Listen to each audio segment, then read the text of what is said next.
When you're a virtual assistant, you're a business owner. That means when you work with clients, they are not your employers. This confuses new VAs sometimes because they're used to the employer-employee relationship at their jobs. Because of this, they feel they need to follow their clients' rules instead of making their own.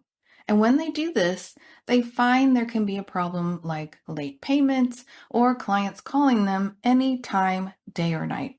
Since you're the CEO of your business, you need to create some boundaries based on your needs as a business owner and introvert. This is exciting because it means you have control over things you didn't with your regular job. Hello, welcome to the Desired Done podcast. I'm your host, Billy Gardner. In this episode, I'll cover 4 important policies you need to have in place before you take on any clients. I'll also discuss what to do if a client is pushing those boundaries, or if you didn't create any before working with a client and you're discovering you really need to. The first business boundary you need to have in place is the days and times you work.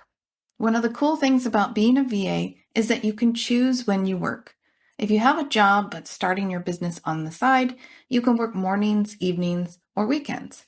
If you're not a morning person like me, you can start working in the late morning or early afternoon.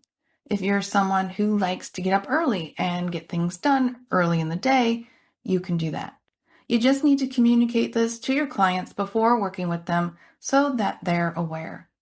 They may have meetings at certain times with their team that you'll need to join, or they might need someone who works Monday through Friday. If their working times don't line up with yours, you'll at least know beforehand, and you can find a client whose hours do line up. What I've found is that most clients are flexible with the days and times you work. The second business boundary you need to have is how clients can contact you. Some VAs think that they need to put their phone number on their website or that it's normal for clients to call them anytime during the day when they have a question or want to talk about a project. Well, good news, introverts, this is not normally the case. I've never displayed my phone number on my website, and if a client had my phone number, we would only talk on meeting days, not anytime. If they had a question between meetings, they could reach me through email, Boxer, or a project management app, depending on the client. Some VAs, maybe even extroverts, are okay with giving out their phone numbers, but just know it's not something you have to do. I've found that some brick and mortar or local businesses need to be trained when it comes to talking on the phone. They are used to having a business phone and talking to clients that way, but as a virtual assistant, you are not required to do this. If you've told a client the phone is not how you communicate, yet they don't listen, it's time to let them go. And don't allow clients to, quote, hop on a call real quick to discuss something. Once you do, they'll keep asking. I've found that extroverted clients like to do this, and it's draining for introverts. You have to stop what you're doing, talk to someone, and then recharge after. This takes up a lot of time that you could be focusing on your work. The third boundary is how quickly you respond to questions. If you don't tell clients your response time to questions sent through email or chat, they might expect an answer right away. As a VA, you'll have several clients and tasks or projects going on at once. So a client who emails you a question and emails you again 15 minutes later asking why you didn't respond can cause lots of anxiety and stress. This is why it's important to communicate how quickly you respond to these sorts of things. If it's not urgent, it's okay to tell them you'll respond in 24 hours or less, Monday through Friday. If you're working on a project together, this may look different. For example, I use WhatsApp with my VA, so if we're working on a project at the same time, we can communicate quickly with each other.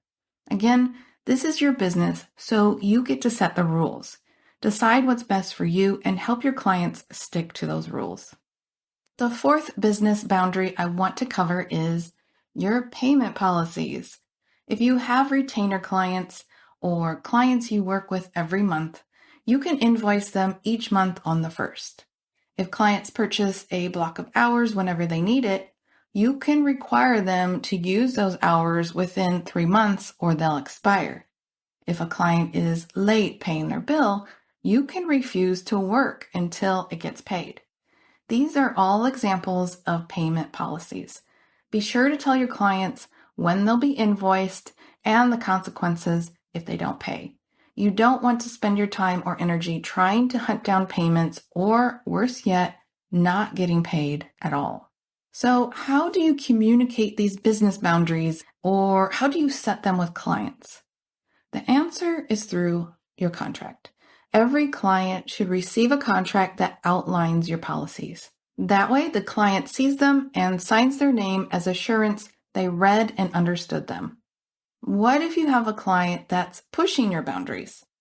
What if you communicated your boundaries when you started working with your client and they've since decided to not pay on time or something like that? What do you do then? The answer is it's time to reinforce your policies. A big part of setting boundaries is also upholding them. If someone pushes past them, you need to speak up. I know this can be really difficult. I totally understand. Introverts don't typically enjoy rocking the boat or pissing people off, especially a paying client. But you created your policies for a reason. Letting clients bend the rules only gives them permission to keep bending them or to bend more rules. So if a client isn't following your rules, write them an email and outline your policies again. Remind them that these policies were in your contract that they originally signed. And of course, be professional and keep the tone of the email light. You don't want them to feel like you're scolding them. You just want them to know that you want to stick to your original policies as agreed upon previously. If you took on a client without expressing your boundaries first and they're causing stress and anxiety, it's time to make some business boundaries now.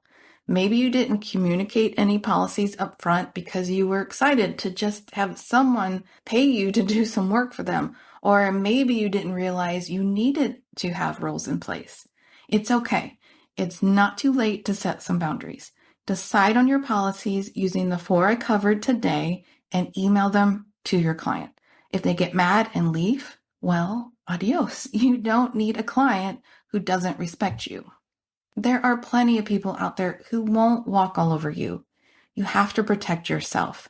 Clients that don't listen can have a negative effect on your mental health and energy levels. You need to know what helps you thrive as an introvert.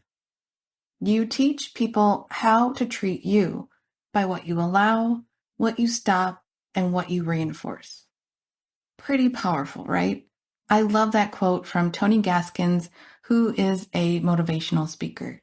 This goes for everyone in your life. How are you allowing people to treat you? Is it how you want to be treated? If not, it's time to speak up. So what if you want to bend the rules for a client? The answer is you can if you want.